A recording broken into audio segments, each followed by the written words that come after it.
The working paper, Psychiatric Diagnosis as Semiocide, emerged from what its author calls the third space, an archive of roughly 250,000 pages of recursive dialogue between a human clinician and multiple AI systems.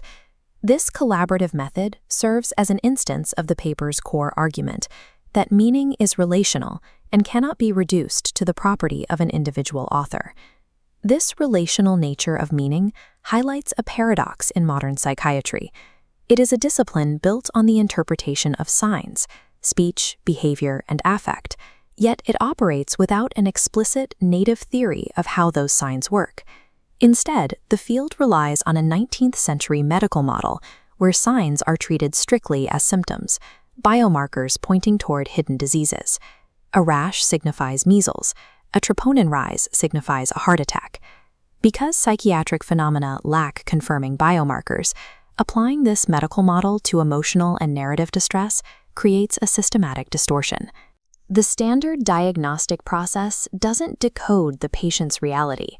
It performs a structural overwrite, replacing the patient's native meaning-making with institutional categories. In 1934, Jakob von Uexküll introduced the Umwelt, the idea that every organism inhabits a unique perceptual world defined by the signs it detects. In the consulting room, this means the patient and the clinician do not inhabit the same perceptual reality. The patient's Umwelt is built from context-heavy lived experiences, somatic sensations, emotional textures, and relational disruptions. The clinician's Umwelt is conditioned by medical training, consisting of risk categories, pharmacological options, and the rigid criteria of diagnostic manuals like the DSM-5. Yogi Hendlin coined Semiocide to describe the systematic destruction of an organism's native sign-reading capacity, typically in the context of ecological or colonial violence.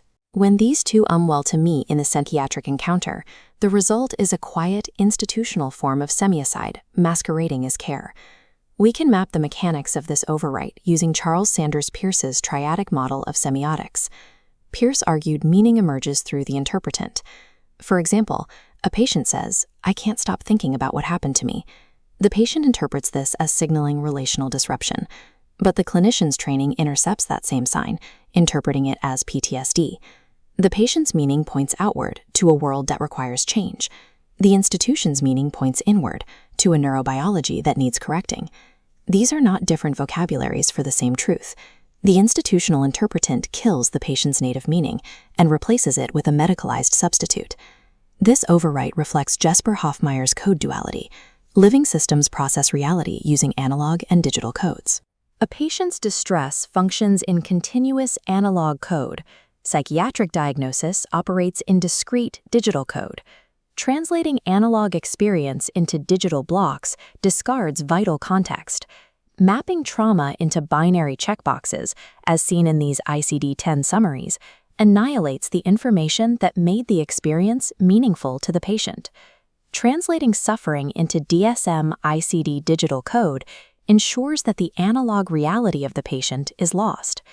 The semiocide initiated by diagnosis is frequently cemented through pharmacological intervention.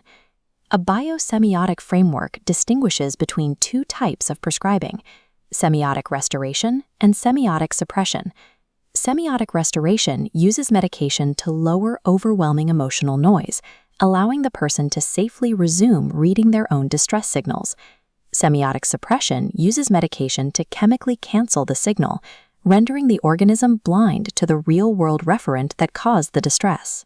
As Foucault observed, the authority to decide which signs are legitimate and which are pathological is not a neutral act, but an exercise of power. This dynamic has deep historical roots in the way society has managed non-conforming meaning-making by containing it within fortress-like architecture.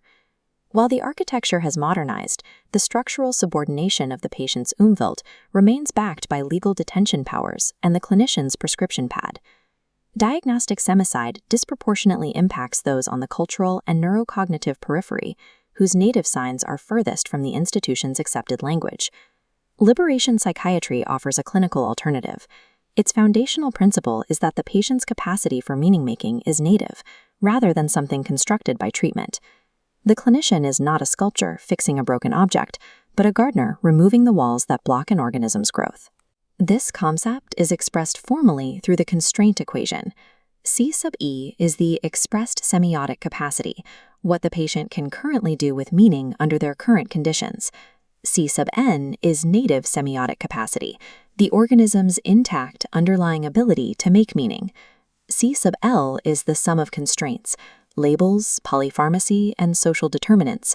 By reducing these constraints, the clinician allows the expressed capacity to reflect the native capacity. Psychiatric assessments often mistake a heavily constrained expression of distress for a permanent native deficit. Liberation psychiatry focuses instead on the systematic removal of those constraints. To create the conditions for this restoration, the framework uses the emergence equation. G represents ground, a relational space of semiotic safety where a patient can produce a sign without fear of it being pathologized or captured. Gamma is reflection, the patient's capacity to witness and read their own signs without being overwhelmed by them. Delta squared is difference, the productive encounter with a clinician's distinct, uncoercive perspective that generates new meaning. This biosemiotic approach turns every clinical decision into an ethical question. Does this intervention restore the patient's capacity to read their world or suppress it? The task of the clinical encounter is to operate with diagnostic humility, ensuring that psychiatry expands rather than overwrites the patient's world.